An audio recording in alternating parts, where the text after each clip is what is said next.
વડોદરા શહેરની અંદર જે વિશ્વામિત્રીનું પાણી પ્રવેશી ચૂક્યું છે અને જે હરણી વિસ્તાર છે, જે વિશ્વામિત્રીની પાછળનો ભાગ છે, ત્યાંના દ્રશ્યો હું તમને બતાવી રહ્યો છું કે આ ફાયર બ્રિગેડની બોટમાં બેસીને ફાયર બ્રિગેડ જે છે તે રેસ્ક્યુ કરવા જઈ રહ્યું છે. આસપાસના જે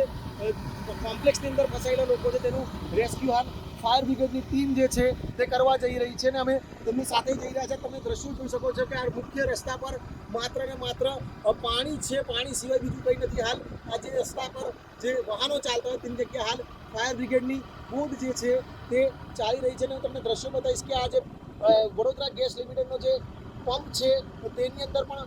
પાણી થઈ ચૂક્યું છે અને જે ગાડીઓ છે તે ગાડીઓ પણ પાણીની અંદર તણાઈ ચૂકી છે. તમને દ્રશ્યો બતાવી રહ્યા છે અમે હરણી સમા લિંક રોડના આ જે દ્રશ્યો છે, દ્રશ્યો પરથી તમને ખ્યાલ આવશે કે વિશ્વામિત્રીએ જ્યારે એની 33 ફૂટની સપાટી વટાઈને અત્યારે 34 ફૂટ પર વહી રહી છે ત્યારે વિશ્વામિત્રી જે છે તે હાલ તારાજી સર્જી રહી છે. વિશ્વામિત્રી નદીના પાણી જે છે તે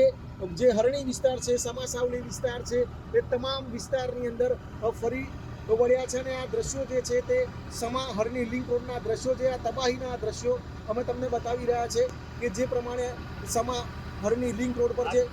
પાણી જે છે તે ભરાઈ ગયું છે તેના કારણે તમામ જે વાહનો છે, દુકાનો છે તેની અંદર પણ પાણી થઈ ચૂક્યું છે અને આ દ્રશ્યો જોઈ રહ્યા છો કે આ જે દુકાનો છે તે દુકાનો મોટા ભાગની પાણીની અંદર જતી રહી છે અને જે